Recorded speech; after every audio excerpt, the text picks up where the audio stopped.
I need his attorney on the outside, and I'm probably going to need some help with the fans or somebody to try and give me his attorney. Maybe Kill Son and the UFC guy can give me one. Dana White.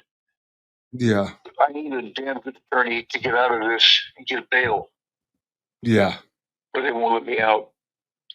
I'm like dying here. What actually happened anyway? Well, I was smoking heroin for 2 years. Her son, because her son had passed away, her son died, and there was no closure for my wife's Jan at all. A month after she dies, and she was starting to go downhill. She was driving her car, everything. They try and make it look like she had Alzheimer's all the time, and I was taking advantage of her. They never seen her for 3.5 years, but one time. Yeah. I'm the one who gave her medication, everything. He loved her. Her son was going to move in, and she lives in. So everything was. We were in love, not sexual love. We never had sex, never touched each other's private parts or anything.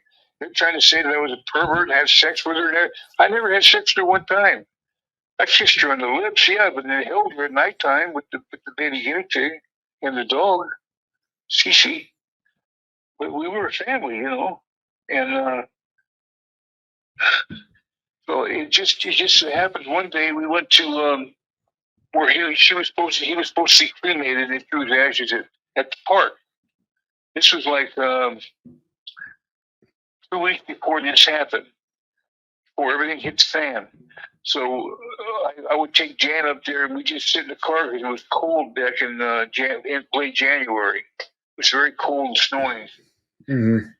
And so at this particular time, I went. There was a car following me, and I didn't say anything, but I knew something might be up, And I forgot to bring the gun.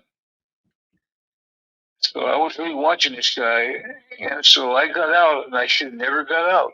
I got out, and I pulled right alongside us at Mount Tabor Park, and I asked him, I said, "Hey, how you doing? What's your problem, man? What you following me right on my ass for?" And he goes, "You're Billy Jack." Well, who are you? But that time, man, he gives me a UFC kick to the side of the ribs, and I've never been kicked so hard in my life. It busted 5 ribs. Wow. It busted 5 ribs, fractures 4, and completely broke one into my heart. And I knew it was never die now, and they're going to take my wife. Something was going to happen. He was affiliated with her family. So when he kicked me, I went down on one knee by the tire, and I'm glad it was cold. But he made an attempt to come at me, and I had the adrenaline going through me, and I caught him with an uppercut. Just perfect shot.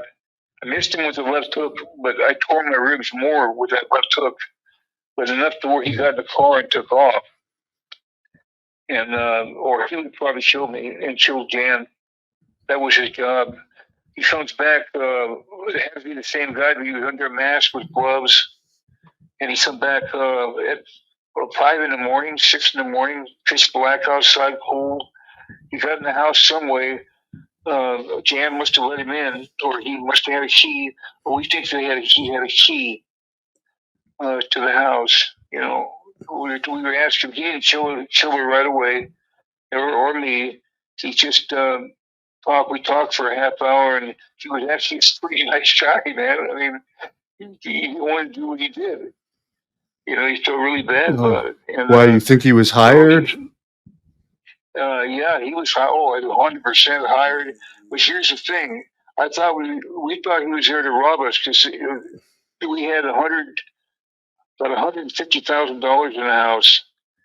So he had to know that we had it that day. He was going to probably kill both of us and take the money because we did have the money on us. So I took it with us wherever we went, and I usually get the gun. I forgot it that day.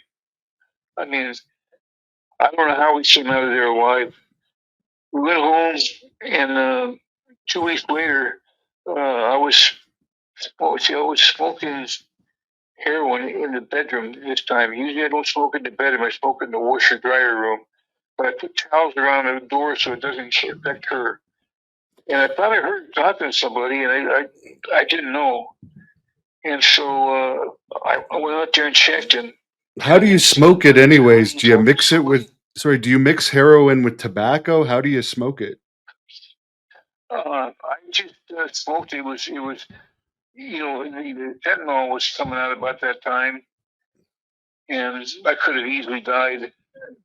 But the guy told me it was black tar heroin, so I smoked it. I got where I got high, but I told myself, and I've been taking opiates since I was injured with against Harley Race. January, it's on TV. January of '87 against Harley Race in Canada, I think it was. Might have been Montreal or might have been Washington D.C. Uh, but I hurt my back really bad. I had surgery later in life. But this guy's in the house. He's closet pulling his gun on me, but not our gun. You know, he said, "Where's your gun?" I said, "It's in the bedroom, man. Just be cool. What are you here for? You here for the money? You can have the money." And he said, "Well, let's go get it. The first one, put your hands behind your back." I said, "Dude, I got 5 broken ribs right now. You know that. You're the same guy." He goes, "Well, you're gonna have to put your hands behind your back." He was such a nice guy. He even handcuffed me loose, not real tight, Yeah. Great guy, huh? Jeez. So I go into bed and I use my head to tell him where it's at. He put, he took the money, it was all in hundreds, and so I thought that was it. I thought that was going to be it. And he told me to go sit down next to my wife. And I didn't want to sit down because I felt that instinctively I knew what was coming. And he said, "Where's your gun?" I says, "Why are you asking me that?" I think I asked him that. I was high, Mm-hmm. but not so high. I didn't know what was going on, Hannibal. And I asked him why he wanted my gun. He said, "Wanted my gun." He had a gun. I said, "Why are you going to shoot? You shoot with that one." What he wanted to do was make it look like I shot my wife and shot myself, so it was a murder suicide or suicide murder. So I had to spend the rest of my life in jail. So what he does is, "Billy, you sit down." I said, "So you do know who I am." I never. So he knew who was the same guy that was at I got in the fight with, and I know it was him now when he said that. He looked like him when he was under the black mask and gloves. He was as professional as you can get.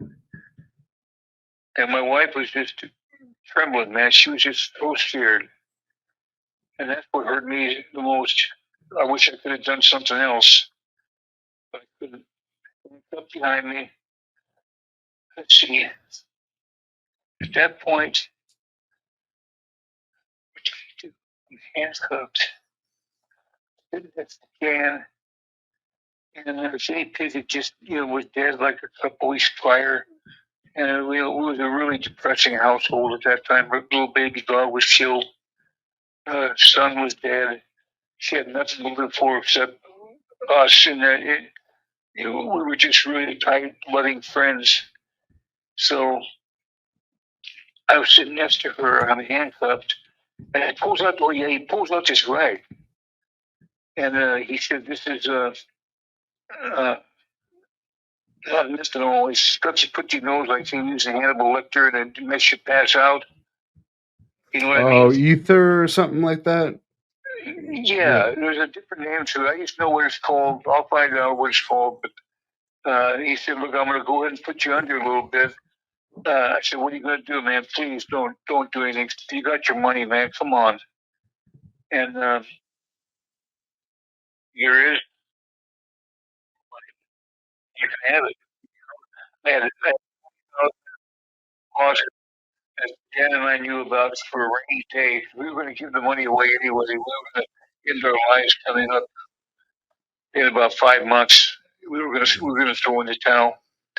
And we were going to commit suicide by taking medication so we'd be buried next to each other. We paid 70,000, mostly of her money for that for the grave sites in Oregon City. She didn't want to be buried next to her husband where she is now because her son wasn't there and she knew it. Right. But we did have a burial form in there, but just put the what was left of them in a small little container in a casket. But we had a funeral form, Janet and I did, so she could have closure. And so one thing led to another, and I said, "You're going to have to help me up. I can't get up. My ribs and the handcuff." And I looked at Jan, and she just, pardon the pun, stone cold. She knew something was going to happen bad. So did I. I went in the drawer. There was more money. I said, "Look underneath these T-shirts here." And I forgot I didn't put there. I put it in her drawer. So he said, "Don't mess with me, man. Don't mess with me." I'm not trying to, man. It's over here. So there's another 30,000 there. So he got that. So he told me to sit back down. I said, "No, man, I'm not going to sit back down. You got your money. Please don't do what I think you're going to do. There's no need for it." And he's still really bad. I mean, he pushed me down. That really hurt. He pushed me down and he says, "Look at Billy, look, man." And he pulls down his mask.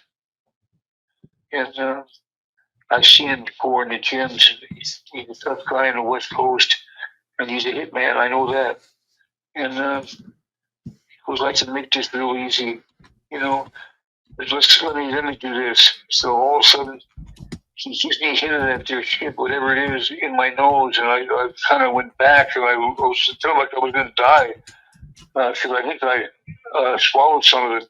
But then he duct tapes me all the way around my hair and everything, and puts that in my mouth, and he takes it out. But I've already had enough whiff of it, so I'm really going out. And then he takes my gun, puts his gun away, and says, I'm gonna take and do something I'm probably gonna regret. I don't want to do it." He goes, "Look, just take me. That's all I remember." So he takes and puts the gun to my wife's head. My wife's still looking straight ahead. He puts it right to her temple. He goes, "I'm not going to make a mess." And went, boom, there it went. She cocked back and went back to bed.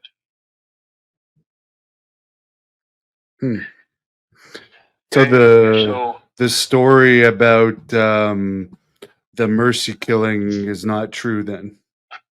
Oh, no. I said that to protect my kids. And I said I did it to protect my kids. Everything I said was protect them. Look, it's Hannibal. I just seen my wife get shot in the head. And then she puts it to my head. We're talking for about maybe a minute later. I'm still coming out of the grogginess. I'm realizing my wife is dead. This guy's such a professional. He takes and shoots her in the head. And as I told you, it would be messy. We had hollow point bullets in the gun, man. You know what a hollow point bullet is, right? No. They do more damage than anything. They go in and they spread out, especially if you get shot in the head. She shot her, and just a little bit of blood came out of her head. And so he was being honest with me with that. And so I never really feeling bad about it. I was high, and I would say, "Well, my wife is dead. What the fuck?" And so just go ahead, man. I know what you're going to take me out to. Just take me out. He goes, "Billy." I said, "Just go ahead." And he goes to shoot me, and it didn't fire. The pin popped out. Pin pops out. And I mean, look, I wish you showed me too. Look what I'm doing. How did you believe a wife to be dead? Yeah. None. I mean, there's no reason for it. Everything went to them. They got everything tied up. The money, everything. They stole it. Stole 100,000 from her son. And so now don't go off on me. Yeah. I tell him to try it again. Tell him to try it again. This time he tries it again. Click nothing. You know why? It didn't fire? Why? I'll tell you.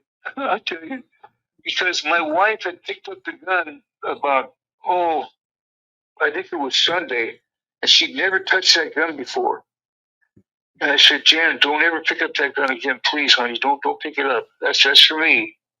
And so I took the handles off of each side of the gun, and the handles of the gun, the rubber grommets handle. Yeah. And so when it went off the first time, it loosened it so they couldn't fire again. The pin, loosened the pin. So when the shot went into her head, he couldn't shoot me because the gun was busted. So I said, well, this is my chance. I told him, well, we'll use your gun. And he goes, oh, smart, Billy, smart. So we'll go and use it.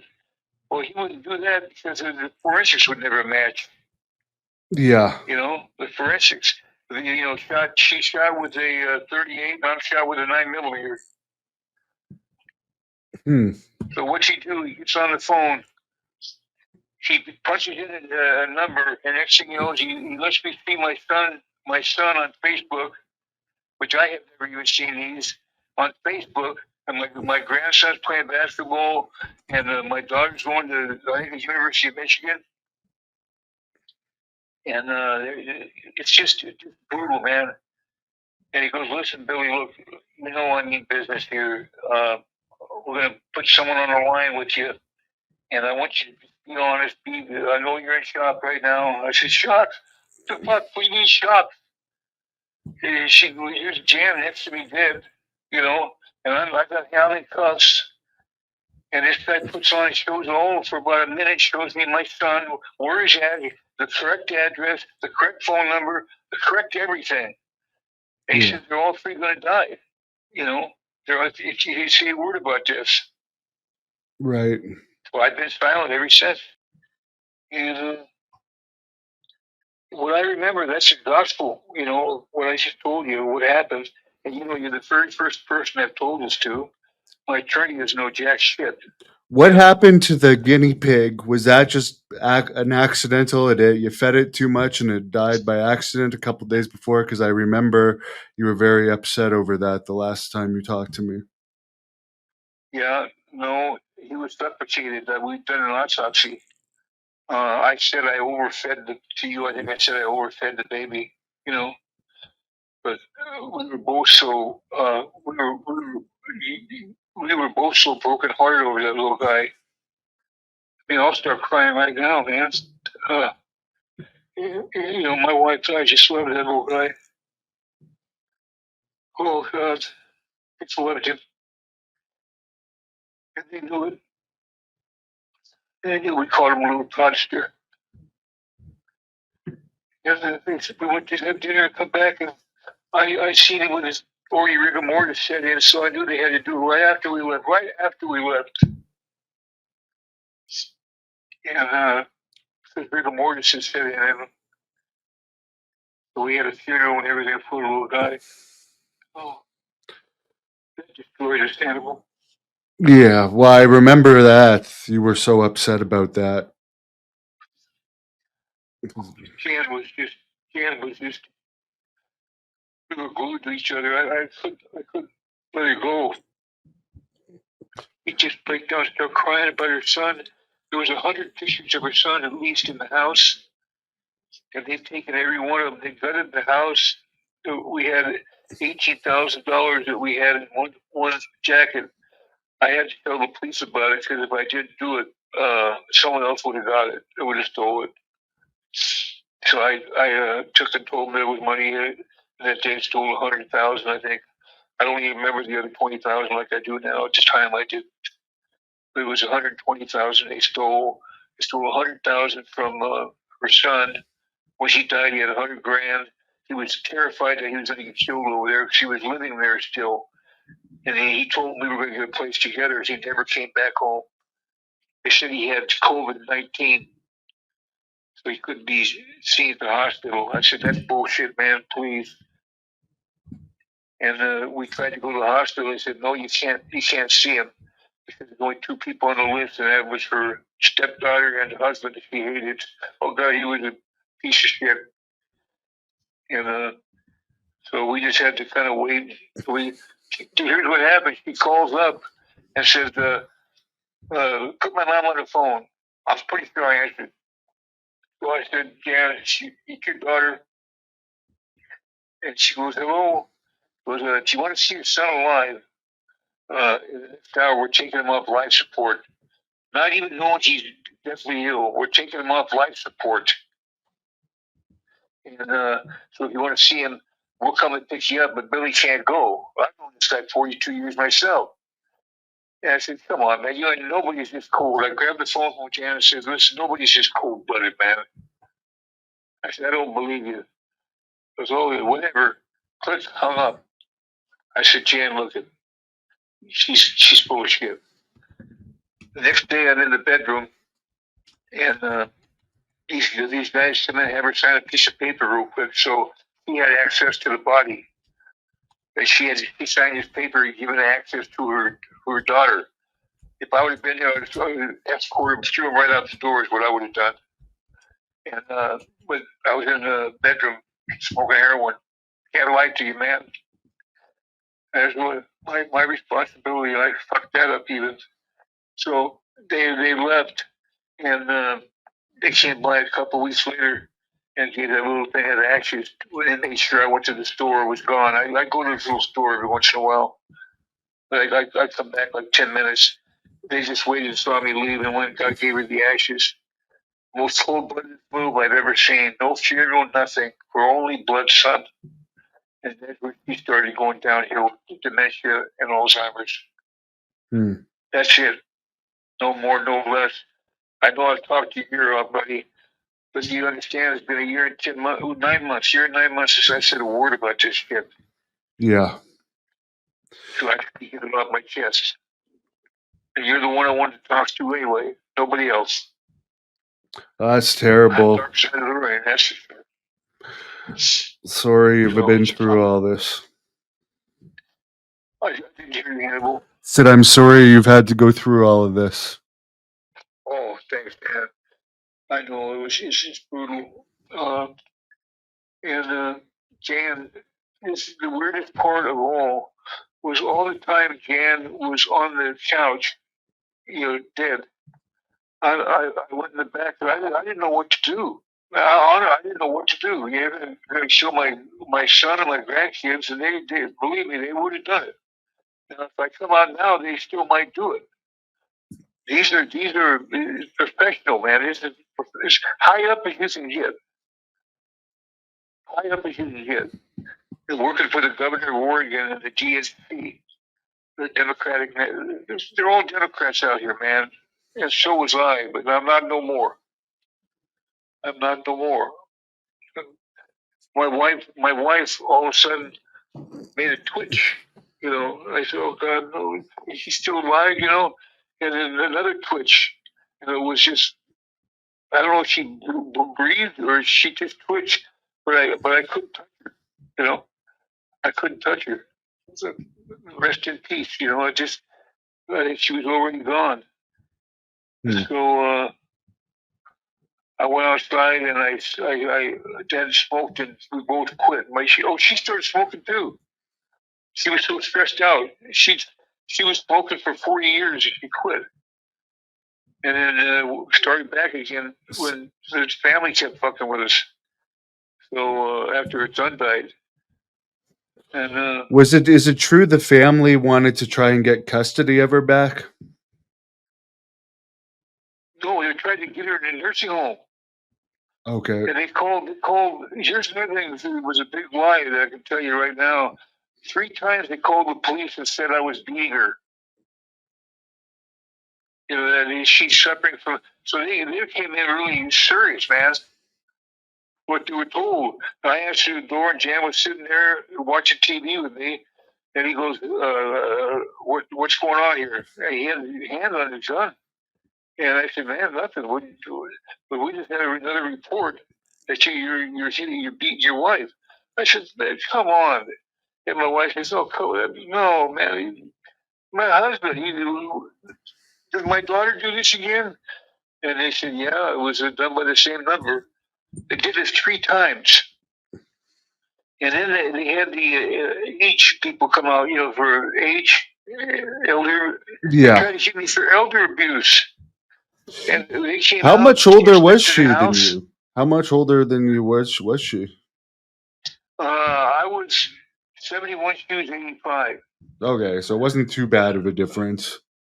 No, the whole thing it wasn't sexual. It was I kept her from. They stole her house first of all, and then they stole a bunch of cash money. I had all the receipts in the house because we were going to take them to court and get that money back for her, But it never did come about. They taken everything, man. $100,000 we gave Todd. He was going to move in with us. We were going to get a place. He ends up having, they said, a heart attack or COVID-19. But I know he got hit professionally too, man. Todd was her son. He covered up a heart attack. Todd was her son. Todd was her only son. Yeah, and you were friends with Todd. I was friends. I'm in his book. His book. I don't know if you can get his book. It's called Trap Maniac by Todd Allen Beecraft. He bench pressed 560 pounds. He was the Northwest champion in 240-pound class. He did 2,200 pounds in the 3 deadlift, squat, bench press.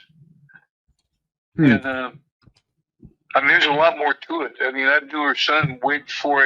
Actually, I met her at the gym too, but just high and by type thing. But he wanted me. He wanted to move in with us, all three in a place together. That's what we were going to do. And he found out about it and went ballistic. And next thing you know, he's dead. Come on, man. He's in tremendous shape. Why was he mad about you guys going out? He wasn't about nothing. He was about the FC. Oh yeah. All he said is, "Look, move in with my mom if you can prove you don't have FC. That's all I'm scared of, Billy." You got cured of it, right? You got cured of it. I got cured of it. Yeah. And I showed her the paper. Did you ever wrestle Abdullah? Abdullah the Butcher? Yeah. No. Thank goodness I didn't. That's who gave me the FC, right? Yeah, but you had a lot of bloody matches over the years, right? Oh, a lot of them. Yeah. Yeah, I had a lot of bloody matches with a lot of people. I went over to see Brody. I don't know if you know this or not. You can look this up and see it's documented too. In '85, I was talking to Brody and John Tate, the professional boxer. Yeah. Because we were setting up my own clinic of bad men, hitmen to make money. Right. Because who else better than Brody, right? And John Tate, the pro boxer. So anyhow, I got it arranged where I'm going over. Brody's switching over from All Japan to New Japan. So I stopped talking to him over there. So I went over there, and it was on that same tour when Brody went from All Japan to New Japan in '85, like February of '85. You can look it up. You'll see that we were on the same car. We had a match. We had a match together. Not against him, tag team. So he wrestled with New Japan, and everybody thinks I'm full of shit on this. You can see we went to New Japan for one tour. Right. With Inoki. And he didn't know what he wanted to do yet, but I was just looking to retire. I had plenty of money. The cocaine stuff, that is true, but it only was for 5 months one time and 6 months the other. For only 11 months. That's why I never got busted, And the guys who were involved in me got killed. I mean, it was brutal, man. I'll wind that up for you. I have the punches. Give you a long speech like today. If I have it arranged, I'll give you the short answers, and you guys can look them up. You and the fans, anybody can look it up and see I'm telling you the truth. Right. And it's just all far-fetched, but like I say, man, my life has been one nightmare after another, really. What did you think about the grappler from what he said about you in the dark side of the ring? I told you before about him. He's just looking for 2 minutes of fame. Yeah. And everyone really nowhere in his career, but I can't lie to you. I had nothing personal against him. He always treated me good. And I think he gave me 20 likes at one time when I was empty. Yeah. He was Piper's dealer? Was he Piper's dealer? Roddy, let's see. Oh, Roddy had his own connection. I helped Roddy a lot. I think she probably put two and two together on that. But it's just, Roddy always got the best deals stuff through me. It's just that the grappler was running his transmission shop out there called Piper's Pit. Yeah. And that's so by doing that, I guess he thought he got a big head. I never got one argument with Roddy Piper in my lifetime. Okay. Ever. And it's the grappler said that, he's full of shit again. I just don't. Roddy and I had a strange relationship, man, but he loved his wife. He never messed around that I've seen ever. I've never seen the one wrestler who was so dedicated to his wife and his kids in Hillsboro, Oregon. There were some people that said Piper would go both ways here and there. Was that bullshit? That's bullshit. No, Piper didn't go both ways. He got raped, though. Yeah. Patterson did something. Patterson did something to him at one point, I heard. Yeah, well, he did something to Bad Man Bigelow, too. He tried to do something to me, and I expanded on it. He didn't do anything to me. I caught it. I nipped it in the bud, pardon the pun. And but he got Bigelow. Yeah. Bad Man Bigelow. So I don't know why he got Bigelow, but he did. That's what he told me anyway.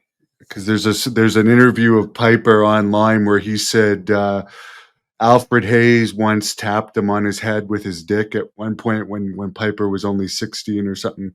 He was sitting on a bench, and I guess Alfred, they played a little joke on him, tapped him with the dick on it. Then he started changing out in the parking lot for a few years after that. Well, let me tell you something. That guy had about a foot long donger on him. That guy you just mentioned. Yeah, Alfred Hayes. What's his name? Lord Alfred Hayes. Yeah. Yeah, Lord Alfred Hayes always going around, flogging around. Yeah. But that's not my thing. No. It's just not. There was just a lot of it in wrestling back in those days. There's less sexual harassment, I think, now. Yeah, what I'm going to do is I'm going to get off the phone because they told me about 15 minutes ago to off, like around the throat area. Everything I just told you, to the best of my ability, is true. 100% truth on my father's grave and on Jan's grave. Okay. There's some things I don't got 100%, but it's 98, 95. But it happened. It was a reality. But I mean, I had nothing gained by shooting my wife. We had all the money in the world. We had everything, except a little baby, or guinea pig and the dog and her son. It sucks because we were talking about doing that movie together, and we were never able to do it because all that crap happened. Yeah, that'd be great. But you would have liked your son. Your son was really a great guy. I'm going to look up the book Trap Chronicles. Is that because he had big traps? He had phenomenal traps. And he could bench 405, 14, 15 times. Wow. I've never seen a guy do that many reps. I did 10, I think, or 12, 10 or 12. But he'd do it in sets. He'd do 12, and it only reps like a minute and a half to do 12 more. Wow.